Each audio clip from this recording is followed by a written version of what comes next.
Why do you think that young people from deprived communities are relating to you so much? What makes you different to some of the others? Well, that's a hard question. That's not fair to ask me that. I mean, I like to think that I say what I mean and I mean what I say. And I think people like that. I like to think that I listen to the communities who have elected me and that I've learned from them. And maybe there's a bit of that. I don't know. But we'll have to ask them. You say you've learned from them. Have you found it tough in the sense that some of your attitudes might have been changed when you became an MP, when you became Shadow Secretary of State, and you suddenly realised that there was this responsibility perhaps to a wider community than those who elected you? The biggest example, I think, is probably Brexit. So 70%, in fact more than 70% of my constituents voted to remain in the European Union. But it's Labour Party policy that we have to abide by the results of the referendum. And that's been very difficult. And I've done my best to explain to my constituents that we have to be Democrats above everything else. And that as a national politician, I have to do my utmost to try to keep the country unified. And the best way is not to plump for one side or the other, but to do our best to make sure that this government negotiates the best possible exit. So what is the main role of a politician? Is it to respond to the community or to persuade the community? It's lots of different things and they all compete. I think that I'm accountable to my community, I'm accountable to my local Labour Party, I'm accountable to the National Labour Party, and I'm accountable to my own conscience. And I think there's times when you go with what your community wants and you always try to ensure that you can, but you get contradictory views from your community as well. And so you have to make sure that you're informed by all these different elements and then you make the best choice you can in the circumstances. And if people don't like it, they can vote for somebody else next time, because in the end, I have 70,000 bosses and they can get rid of me next time if they don't like what I'm doing. Of course, when people get passionate about an issue, they don't understand that mix of elements, or they choose not to understand that mix of elements. How do you respond to that? Well, when people write to me or email me, they do always get a response, and I do my utmost to try to explain what I'm doing and why I'm doing it. I think I probably get about 100, 200 letters and emails, would that be right, a day? Yeah. And so it's quite different. So I'm asking one of the lads from my office who's better in terms of the numbers. But yes, I mean, we get huge numbers of correspondence, and we do our utmost to make sure that I respond to all of them and make it as clear as I can, you know, what it is that I stand for, why I've made the decision that I have. And you know, there are times when I have to write to people and say, I've listened to what you said, but I'm afraid I just don't agree with you, and this is why. In terms of the relationship between Parliament and ethnic communities, how do you think Patchwork, the Patchwork Foundation and the MP of the Year Awards have changed MPs' attitude towards the ethnic people in their communities? I think that it's always important, if you want to be a good MP, to do everything you can to represent your community. And many of us come from communities where I don't have a dominant ethnic minority group. I have people from all over the world. But you have disadvantage. We have huge disadvantage.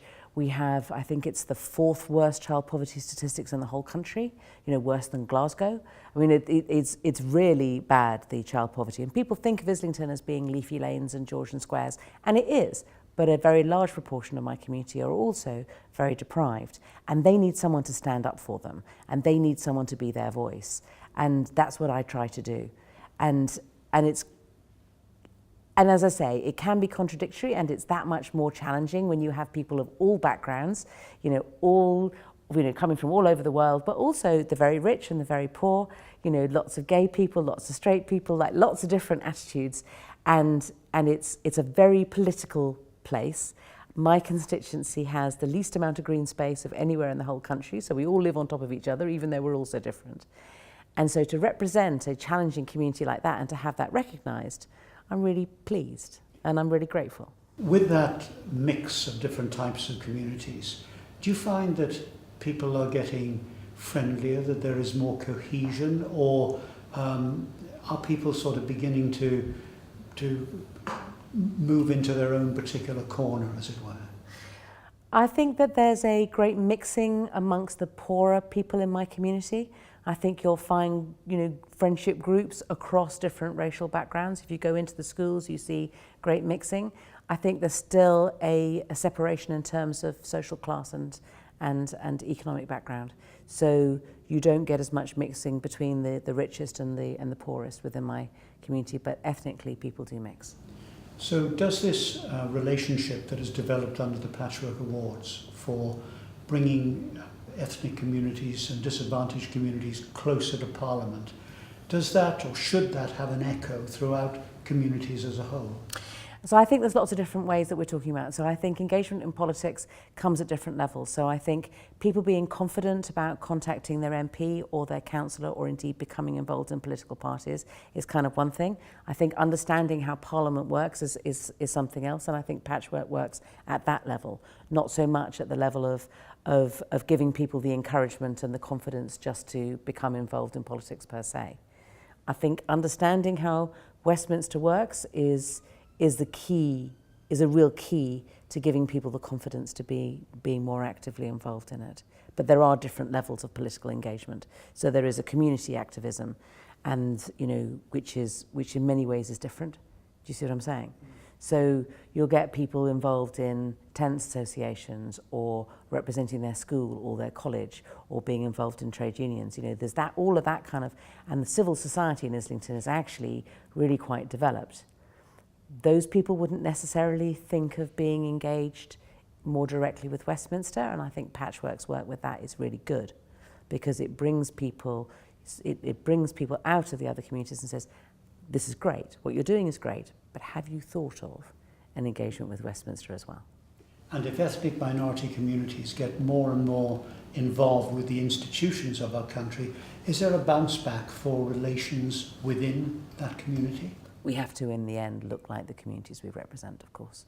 And that is very important in terms of instilling confidence in everyone that these institutions work for them. What would you say to someone who's thinking of getting involved as a Patchwork ambassador and perhaps having a few doubts about whether they should make the jump? What would you say to them? Oh, I would always say go for it. I would say go for it. I have found, I've done a number of jobs in my life, but there is nothing like being a member of Parliament. It is the best job in the world. And it is constantly rewarding, and it's always different, and it's very challenging. But yeah, go for it.